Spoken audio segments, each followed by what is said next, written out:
All right.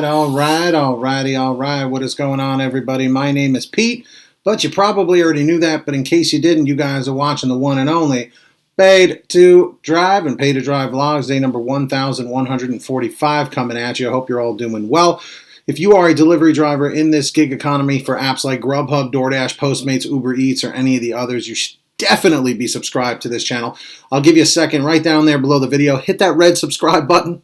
Turn on the little notification bell to the right and set it to all so you don't miss these updates. And of course, friendly reminder, please hit that thumbs up, like button down below. Let's see if we can get 100 likes. All right. So we're going to do something a little different today. I was watching my friend of probably like at least 2 years, Dino, from Saying It Like It Is. Some people love Dino. Some people don't understand Dino. Okay? The people that are like, that guy's just negative. Let me explain something about Dino. Dino is also from New York. And when you're from the Northeast, we tend to just generally be negative people just because we're all upset. But I've tried to move beyond that. I've tried to see the positive in things. But the thing is, if the things around you are generally negative, it's harder to be positive, even though we need to try and find a positive. So, if that didn't confuse you enough, because it's just the way it is, Dino made a video the other day where he explains the facts of how DoorDash specifically is screwing drivers and how restaurants are a lot to blame for these situations that drivers are dealing with. Remember, this guy, Dino's been doing this for 20 years now, all right? I've done enough talking. I'm going to play his video right after this, and I want you to go to his video, comment, say, Pay to Drive sent you, subscribe to him, of course, and I'll let him do the talking. Listen to the things the man is saying before you leave your hate comment and say, he's just negative. He's saying it like it is, literally like his channel name, okay? So, Dino, take it away. Welcome, guys, to Saying It Like It Is.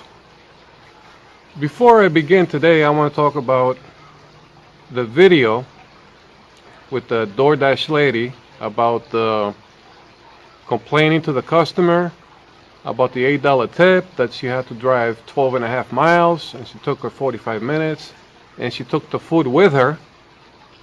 Okay? Regardless of the circumstances, if this happened in any restaurant, that driver will be automatically terminated and fired. And that's the bottom line. So let's begin. With any other company, but especially with DoorDash, because they're being so picky and they think they know everything, a long story short is that the system that they have, it's a flawed system. The formula of DoorDash is flawed. That's a long story, making it short. Restaurants have been in the business for 30 and 40 and 50 years. They know about pickup times. They know about delivery times. They have their own workers. They have their own drivers. They've been in the business for 50 years. They have payroll. They know everything that has to deal with delivery time, pickup times, how to deal with the customers, how to deal with the drivers. Okay? So they have stripes up their sleeves and they have experience. And they've been running for years and years and years and millions of restaurants out there. Here comes DoorDash. They just started 3 years ago and they know everything. They know better than the whole world. Okay? When the restaurant tells you that the delivery is going to take to the customer 45 minutes, DoorDash is going to say, no, that delivery is going to be 20 minutes. So who's right here? The restaurants that have been in the business for 50 years or DoorDash that just came out 3 years ago? They do not own restaurants. They do not make food. They have no experience in the food industry. So who's correct here? DoorDash or millions of restaurants around the world who've been running their businesses for so many years, and they've been on the scene before the gig economy. Isn't the answer so? The answer is so obvious as black and white. And there you have it. It's simple, guys. The formula from DoorDash is flawed, it's crooked, and it's wrong. Period. In all the levels. And they do not screen drivers. They do not screen the drivers. When you go apply for a restaurant as a driver, you have to go there with an appointment. You have to sit down. The owner has to look at the driver, look at them physically, see the person, how they dress, how they talk, get a good sense of what kind of personality they have, and the owner's going to tell them how the deliveries are going to be running. He'll tell the driver how to talk to the customers. You got to talk to the customers nice. You got to smile to the customer. If the customer doesn't tip, you don't ask the customer for a tip. Some customers are not going to tip you, but for the most part, you're going to get tips from the customers. No matter what the case, just if the customer never tips, you brush it off and come back to the store for the next delivery. That's it. Do you get all that with DoorDash and GrubHub and the rest of them? No. They don't screen anybody. And that's why you're going to have some knucklehead drivers. Okay? And the same thing applies with customers as well. How is it that owners never take 100% the side of the customer, and they never take the side 100% of the driver either? There are some situations that I've seen owners personally curse the shit out of customers when the customer is at fault. And they curse the shit out of drivers when the drivers are at fault. They never take 100% of the customer or the driver's side. Okay? Wherever it's due. If the customer screwed up and the owner knows about it, they have more experience on it, they'll let the customer have it. If the driver screwed up, they'll let the driver have it. So why is it DoorDash always takes the customer is the saint? The customer cannot be in the wrong ever. The customer is 100% right, and the driver is 100% wrong. The driver is the big bad wolf, and he's the sinner. You see? So their formula is messed up and wrong. And that's why it's not working. That's why you're seeing a lot of lawsuits with DoorDash from customers. You're seeing lawsuits from drivers with DoorDash, and you're seeing lawsuits from restaurants with DoorDash. So the whole world is suing DoorDash.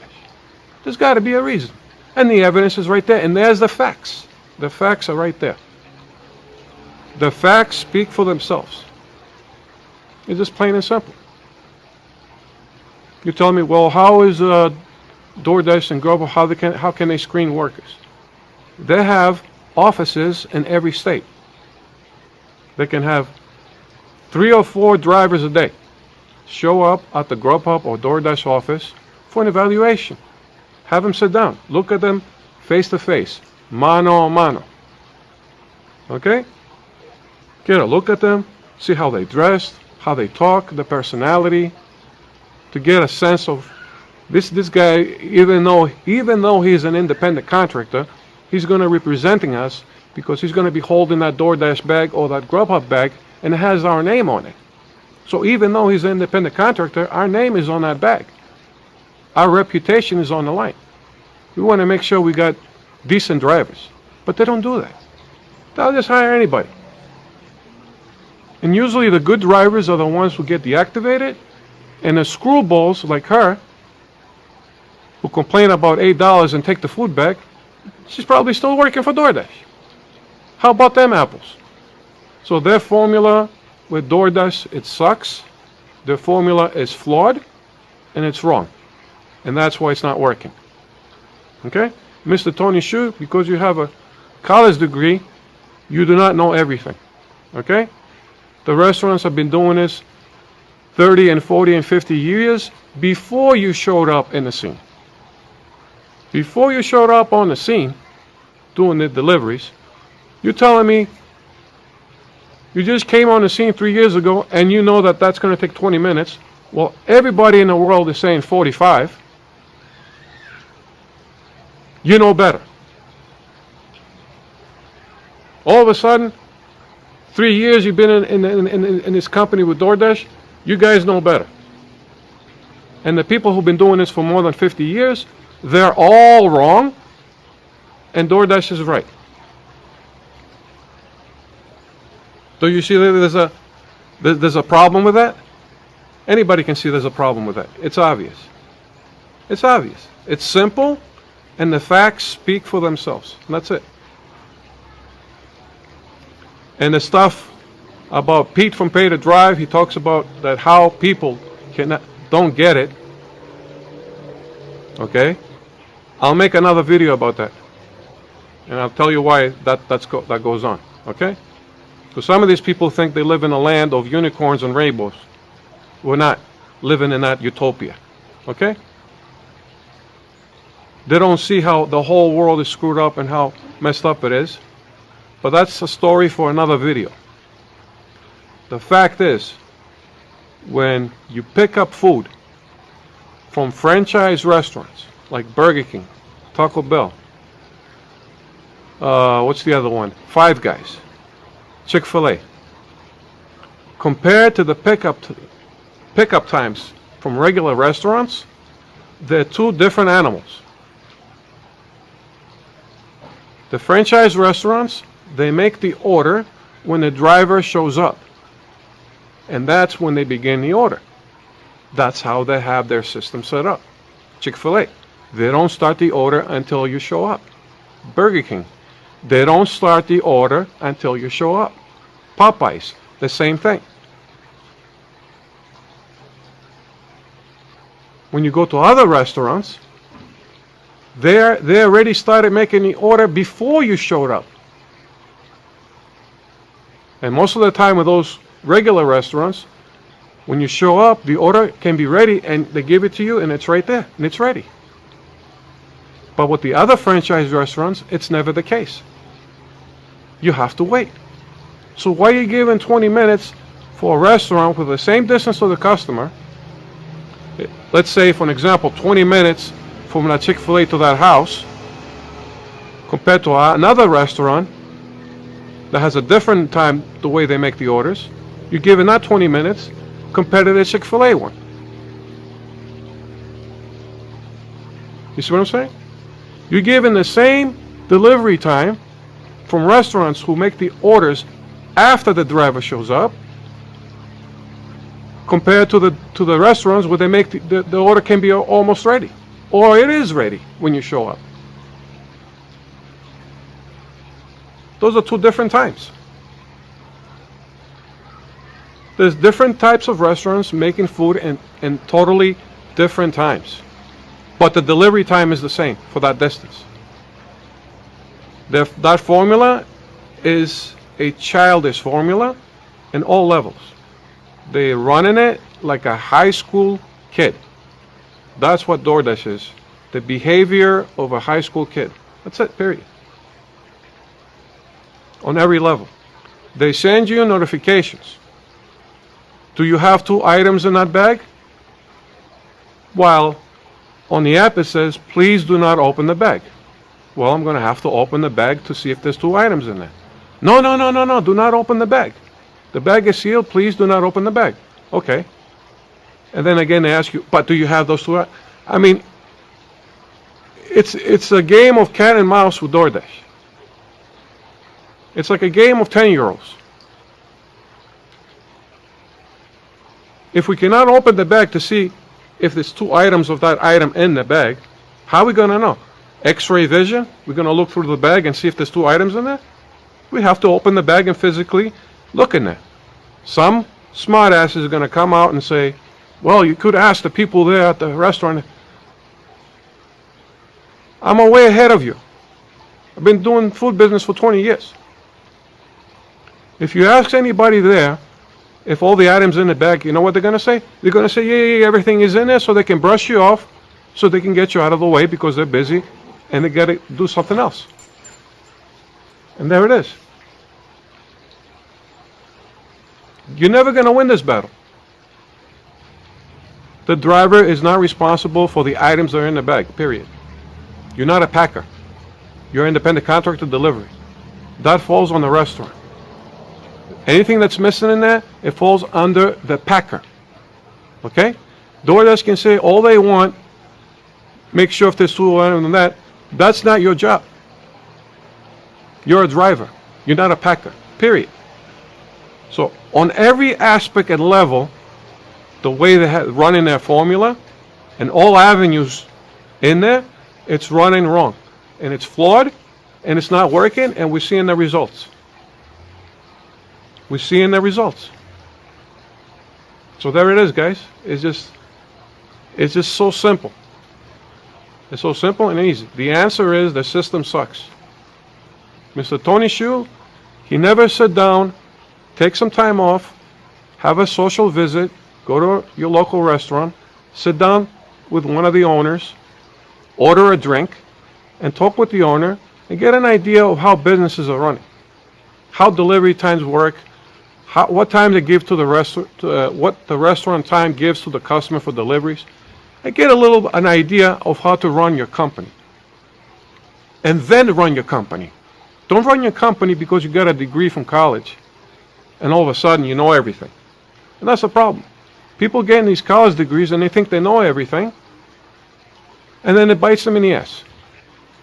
So we're seeing the results from all the Pay-to-Drive channel, Pay-to-Drive channel, all these videos. We see that with UDM. We're seeing that with my channel and a lot of other people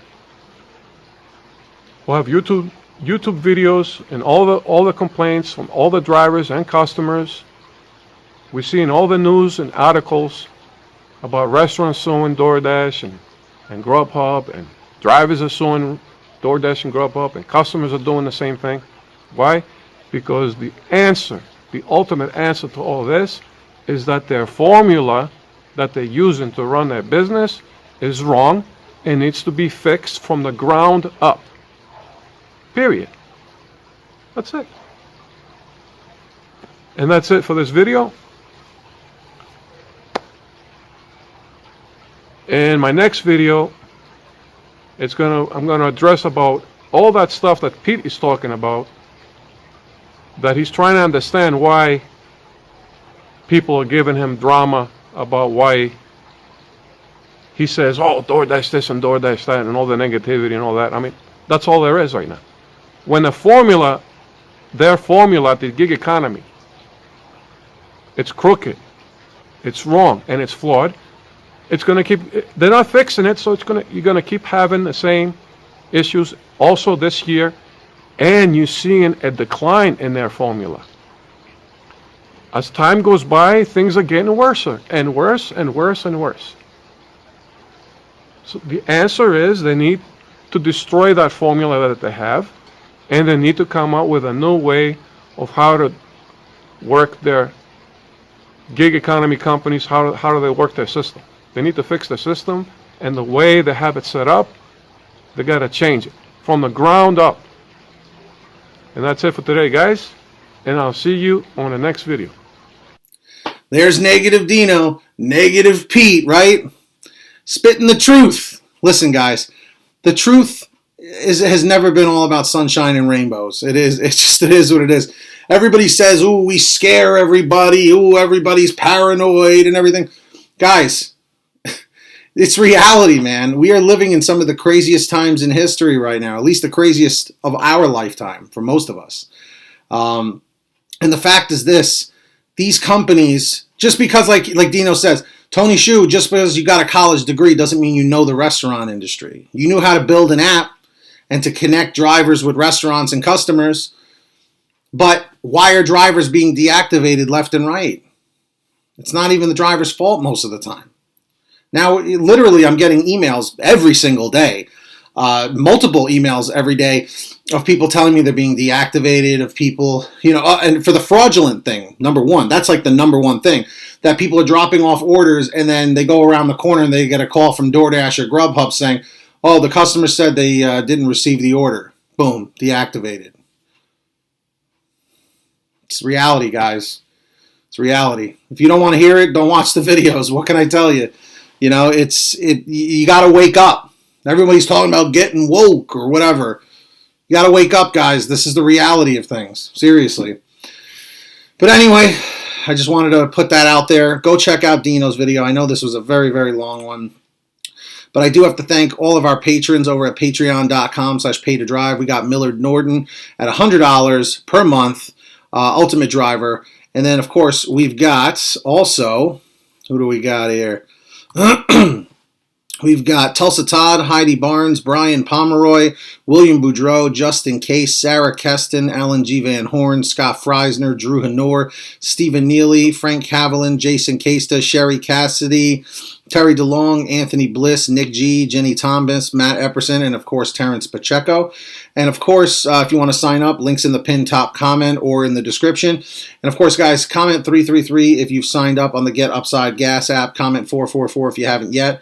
Pump your gas, print out your receipt, take a picture of your receipt with the Get Upside Gas app, and within 48 hours or so, you'll get anywhere from 15 cents to 45 cents a gallon back, which is pretty fantastic. And if a friend or family member signs up using your code, you'll get paid every time they pump gas. It's called Get Upside. Links in the description down below. Make sure to download it. And of course, go to PaidToDriveStore.com, get yourself a t-shirt, a hoodie, something. Everything's on sale. If you made it to the end, comment END 506, END 506, and of course, get that money, get that honey, keep hustling, keep bustling, and we'll see you guys next time right here on Pay to Drive and Pay to Drive Vlogs. Remember, guys, the truth hurts, but sometimes knowing the truth can save your ass. Remember that.